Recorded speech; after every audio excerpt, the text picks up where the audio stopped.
जिंदगी में कभी तुम्हारे सामने लक्कड़ भग्गे आएंगे और कभी कभार गीदड़ भी आएंगे। अगर तुमने उनका शिकार नहीं किया तो वो तुम्हारा शिकार कर लेंगे। ये बात दिमाग में बिठा लो, ठीक है?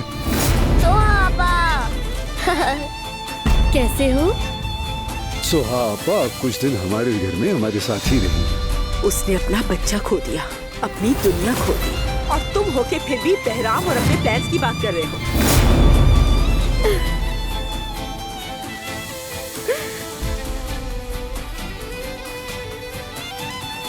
जब कोई कर्जा नहीं रहा तो फिर चले ना मेरे साथ। मेरी सारी मेहनत इसी के लिए थी, सिर्फ तुम्हारी खुशी के लिए।